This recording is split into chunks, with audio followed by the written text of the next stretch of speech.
Why CVS sucks now. Oh, they've been to Seattle or San Francisco. To a pharmacy to buy CVS's like this become a weird ghost town. Just a few people staffing an entire store while crates stack up, lines wrap around the aisles, and the one cashier has to go help someone in aisle 5 unlock deodorant that is, for some reason, imprisoned behind plexiglass. You go to a pharmacy to buy aspirin, to buy a toothbrush, and it takes you 45 minutes to get a clerk to open up the glass. What is going on here? This is a company that made $8.3 billion last year. So I started digging, and what I found was shocking. The chaos in the front of the store is just the tip of the iceberg. Behind the scenes, it's so cool how this is happening to literally every business. You know? I've been thinking about this more because Capital recently got acquired by private equity, but it's like every single business will always made worse and worse and worse. Nothing's getting better. Can somebody, like, is there any sector of the economy that's getting better? Like, the numbers are going up, but can somebody point, like, anything, any experience? Are restaurants getting better? Are bars getting better? The drugstores? What's like, like you go out and you're like, oh, that used to be worse and now it's better. What?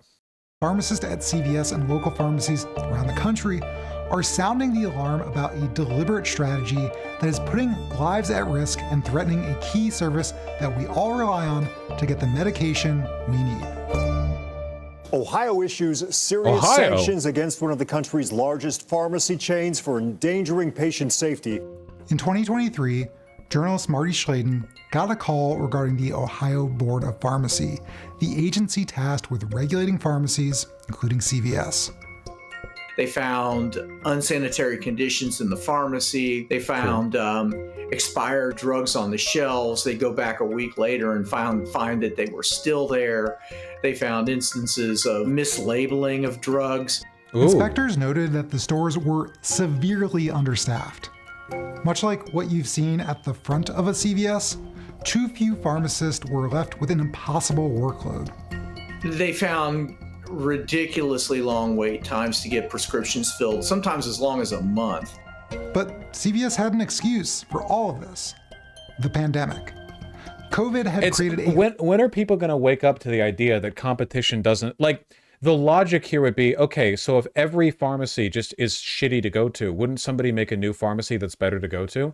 And leaving aside the problems with advertising or like real estate, where it's possible they can't afford rent in the areas that people would just end up going to anyway, like the better service might not be enough to offset where you'd have to go to access that service.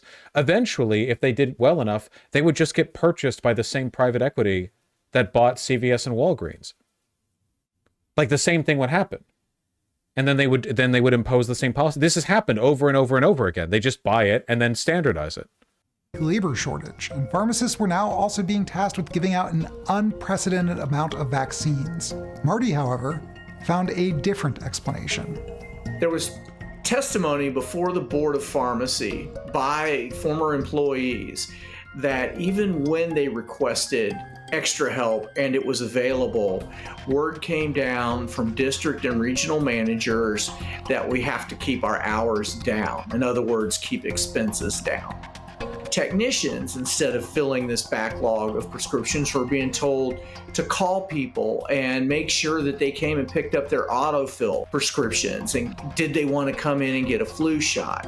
And the way that these employees, pharmacists and technicians, viewed it was CVS, instead of making sure it was doing its core function properly, was out chasing new dollars.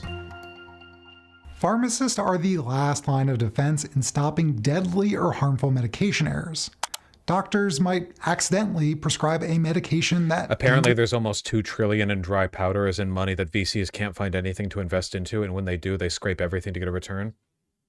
It's pretty dystopian, yeah. Like, what are you supposed to even invest in? Like, there's an ungodly amount of money at the top. What are they doing with it?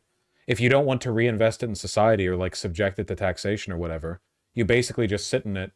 And then it's like, okay, well, if there's nothing to invest in, you just hold it. Like, you know, what a normal economic system. Yeah, it's so efficient. Dangerously interacts with another medication. This is one of the reasons why every time there's some new like market boom, instantly a bajillion dollars get dumped into it, seemingly from nowhere. Like, you hear about these bubbles in speculative investment where like tens or sometimes hundreds of billions across the industry get invested basically in no time. And you wonder, why are the VCs all like so willing?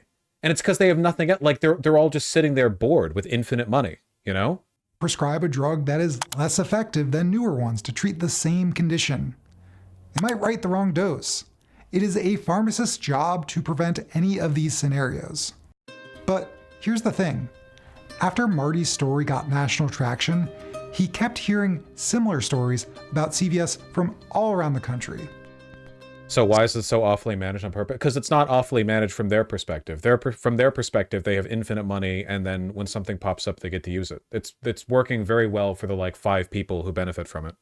So I decided to keep the investigation going. I talked to multiple pharmacists, dug through national reports, and reviewed a database of anonymous pharmacist complaints collected by pharmacy advocates. What I found was horrifying. A pharmacist at a CVS in South Carolina complained of having too many tasks. I'm going to make a mistake. It's only a matter of time and degree, they wrote. While anonymous, it echoed what many others were saying. In Virginia They're Beach, trying to take my 10 milligrams of Adderall, and I end up accidentally eating expired barbiturates. I'm 73. Have the trip of my life. a pharmacist described conditions as a sweatshop. A staff pharmacist stated hours had been cut to the point where she didn't know how the pharmacy was supposed to function. Pharmacists at a CVS specialty pharmacy in Redlands complained of pressure to cut corners as they handled temperature-sensitive drugs for cancer patients. "I'm afraid I'm going to kill someone," wrote one pharmacist from New York. "I am a danger to the public working for CVS," one pharmacist wrote to the Texas State Board of Pharmacy. I have a gun, one CVS pharmacist in While Alabama. many of these workers remain anonymous, we did get one pharmacist to speak on camera. Marie Shaw, who worked for CVS in 2020 Nice in jacket. the midst of the pandemic. The phones ring constantly off the hook. Sometimes you get so busy, we grab the wrong bag so the patient gets somebody else's. The overflowing aisles of unpacked boxes that you've seen on the retail side? Well, Maurice faced a similar reality on the pharmacy side. When we look for drugs to fill, we're just digging through these totes for medication that should just be on the shelf so we could just quickly grab it and fill it and put it back, but it just was no time.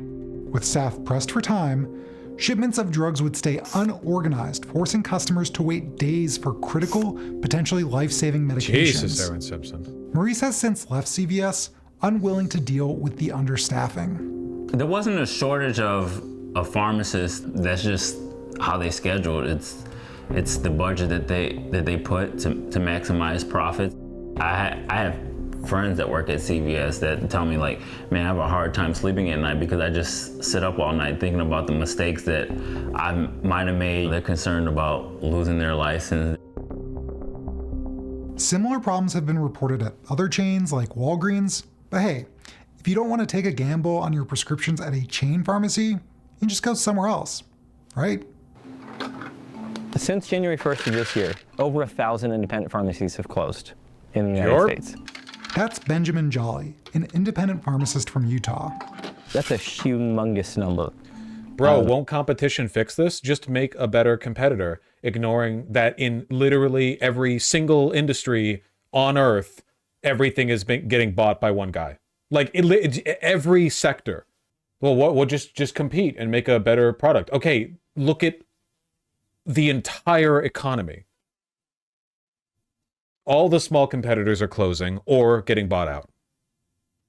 Of independent pharmacies that are closing and just can't hack it anymore. One of the biggest reasons for these closures, ultimately, it has a lot to do with CVS. Where the fuck are the anti-monopoly and anti-collusion laws? I mean, under Biden, like, there has been some protection against monopolization, but like not now, man. Under Trump, we're gonna get the mono company.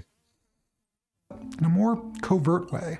Simply put, insurance companies aren't reimbursing independent pharmacists like Benjamin the full amount of money it would take for them to buy the drugs for their customers in the first place. This whole bottle of 1,000 capsules costs $30. So it's like 3 cents per capsule. But I might get only paid 4 cents per capsule. So if I give you 30 capsules, I'll make a whole 30 cents on it.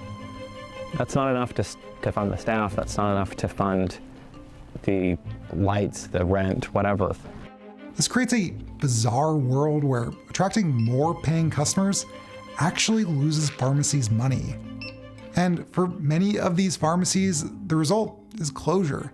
Nearly 800 zip codes that had at least one pharmacy in 2015 now have 0. And for many struggling pharmacies facing closure, their only lifeline is coming from the people simultaneously putting them out of business.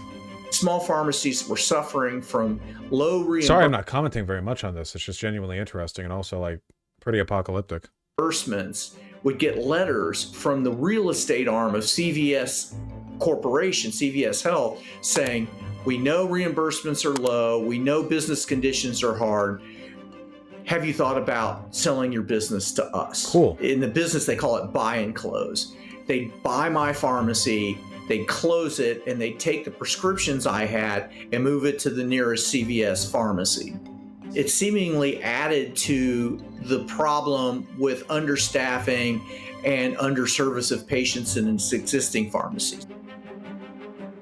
It's important to note that CVS got big through a series Literally every economic sector is predicting immediate collapse, Jesus. It is like, I don't think it's alarmist to point that out, right? Like, it is remarkable how much more quickly everything has been worsening since the 2008 financial crisis, and then even more so since COVID. Like, all of these processes have been developing for decades and decades, but they accelerated rapidly after 2008, and then now they're accelerating even more rapidly than that. Like, we're getting an exponential growth on how quickly all of these processes are worsening, you know?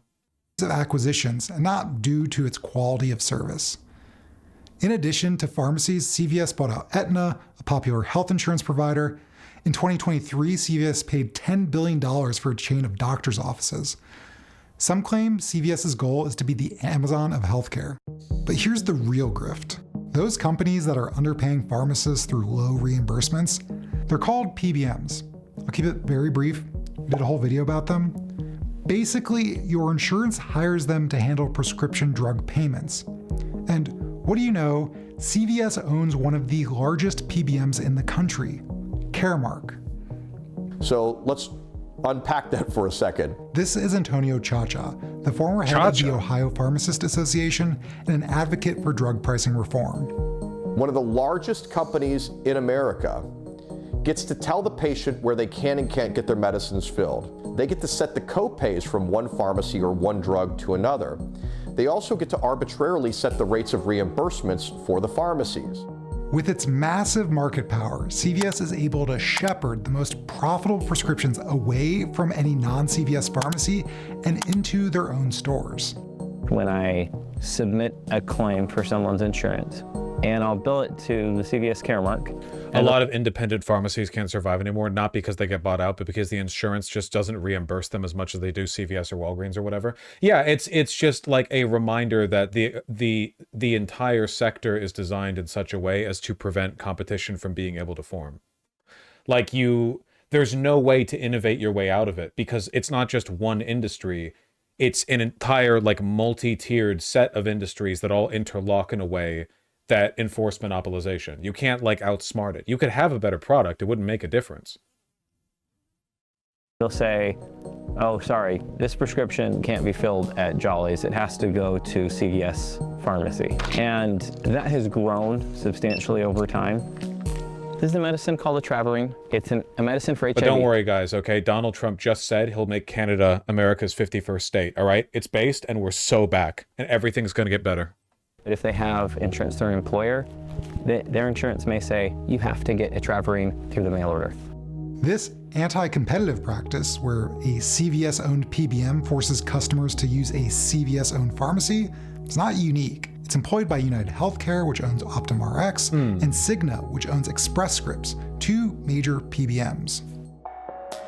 Despite owning an insurance company, a PBM, and many more subsidiaries, and despite cutting many corners, CVS is struggling to please its shareholders. All right, what's it going to take for CVS Health to turn itself around? Each one of those units is struggling to either grow sales or to grow operating profit. Uncle, say uncle and sell it.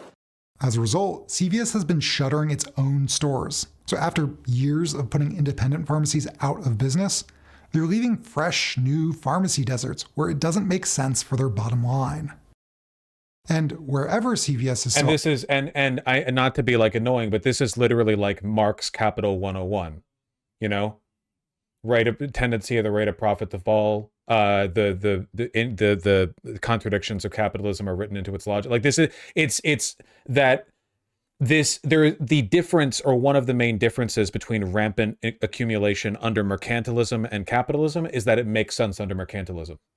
In mercantilism, where you operate on the assumption of like zero-sum trades between you and other countries, where the wealth of your nation is kind of literally like how much gold and spices do you have in a big box in your castle? Like it's much more literally, like you're not engaging, like your wealth isn't built in this whole market of speculation. Accumulating a bunch of wealth under mercantilism makes sense. You just have the wealth. Your wealth is the gold that you have, or whatever else. I'm simplifying, but more, whatever. Whereas now the wealth is this abstract representation of how hyped investors are about the potential of your product to accrue more value, but it has nothing to do with the actual productive forces at work. So inevitably, everything becomes a bubble. Like the long-term arc of all corporations that are publicly traded is to become a bubble. They are unbubbleable. The bubble is built into the system. There's no way for them to grow without a bubble. Operating, they're doing so with unkempt aisles, minimal staffing, and dangerous practices. Why? Because it's cheaper. Because they can. Where are you going to go? Walgreens, where it's exactly the same? Fortunately... I know I've said this a million times, and a lot of you already know it, so I apologize if it comes across as me like rehashing the greats or whatever, but you have to understand, for a company like CVS, where it's publicly traded, a store, imagine CVS as one store. If that store continued to make profits, as in if you took a look at all the money they spend on wages, rent, property taxes, accumulating the products they sell, all of that, and then you take the revenue they get from selling those products and services, and you do the math, and it turns out they make money every year, lots and lots and lots of money. That one CVS making money does not mean that investors in CVS are making money, because the value of the shares in CVS that they hold are a portion of the overall estimated value of CVS, but their estimated value isn't necessarily derived from how much they're selling, but rather their potential for future growth. So if the CVS isn't growing, those shares aren't increasing in value, the shareholders make nothing, even if the business just continues to churn a high profit. The profit has nothing to do, in a lot of cases, which is why you have loss leaders, with the value of the shares. So you can have a profitable CVS, and the only thing they can do to make shareholders happy is continue to cut wages. Even if CVS has an ungodly amount of money, the only way the shareholders can continue to make money is if you continue to cut wages, if you hollow it out from the inside. You can't just keep making money. You have to keep making more money than you did before, or there's no growth. It just feels like at the end of the day, you always circle back to the sophomoric arguments against capitalism. You can't have infinite growth in a finite system, man. You're right. It's the kind of shit that high school freshmen say, like when they just discovered that it's cool to be an edgy Soviet warrior or whatever, but it's also objectively true. Like it's the simple version of the argument, but yeah, it's objectively true, and it's the reason why all of this is happening. There are efforts to improve this bleak reality, both at CVS and in pharmacy more broadly. The state of Ohio, for instance, told CVS that they had had enough. The Board of Pharmacy inspections and our reporting led the Board of Pharmacy to adopt strict new regulations. All prescriptions in Ohio now have to be filled within 72 hours. Pharmacists now have broad new powers if they feel like they're too overwhelmed to do their jobs properly. But none of this can address the root of the issue, of course. These regulations are good, but all they really do is set up barriers. They build floors that the system can't push below. Right, but they'll be undone. Yeah, and when it is absolutely necessary, these regulations will be undone, as is happening right now. We had a bunch of regulations put in place, you know, through FDR, Nixon, whatever else, and you know, they were wins for their time. But now, as capital continues to accumulate over time, through Reagan, through Clinton, through Bush, and now again through Trump, they get unwoven. The fundamental problem remains, you know. Yeah, you're band-aiding like a poisoned wound. They can require more staffing. They can't be retaliated against for doing that. Fines were handed out. They threw the proverbial book at them and fined them over $1 million, which I know doesn't sound a lot, right? But from a precedent perspective, the gloves were taken off. And CVS was put on notice that the business of old was not going to be allowable in the future. I'm not as optimistic as this individual. Additionally, the Pharmacist Guild and people like Maurice are successfully unionizing chain pharmacies like CVS across the country. One of their goals? To protect pharmacists from the kind of understaffing that puts patients at risk. There's also a bipartisan bill in Congress that targets some of the worst behaviors of CVS Caremark and other PBMs. The Pharmacists Fight Back Act is really predicated on getting at the heart of some of the conflicts within the PBM industry. If they make money off of setting arbitrarily high rates of reimbursement for the pharmacies they own and arbitrarily low rates for the pharmacies that they don't own, this bill is really centered on going after that inherent conflict to create a more standardized method of payment for pharmacies that isn't subject to the whims and desires of conflicted actors in the PBM marketplace. The Pharmacist Fight Back Act would remove some of the tools CVS uses to push independent pharmacies out of business. When it comes to federal programs, I guess I'm just not that optimistic about Band-Aid solutions at this point, because it feels like the wound has gotten so big that you need to Band-Aid basically the entire body. Like past a point, you need antibiotics, you know? Like Medicaid and Medicare, the bill bars PBMs from restricting and manipulating patients' use of in-network pharmacies. It also sets minimums for drug reimbursements. It's an important first step for reining in CVS and the other corporations that are getting rich at the expense of American consumers. The bill will help independent pharmacies when they fill prescriptions, stop them from losing money. CVS's response? Well, they just named the president of Caremark as their new CEO. So the guy running CVS's PBM, the arm of the company stiffing independent pharmacists and forcing consumers to use CVS pharmacies, is now running the whole show. So don't expect them to clean up their own game. Outside pressure is more crucial now than ever. In the meantime, I'll be right here, waiting for someone to come unlock the deodorant. Didn't even really talk about how everything's been locked down, even though it's been demonstrated it was based on like a fearful nothing trend. Like CVS's are objectively losing money because people are just not, they just don't want to go in there and deal with the 10-minute wait to get the one guy working there to open up the, you know, the deodorant cabinet, the prison that it's kept behind. Amazing work in this video. What's the channel name? Thanks for reminding me that we're doing a plug here. More Perfect Union puts out banger videos. Very, very, very good channel.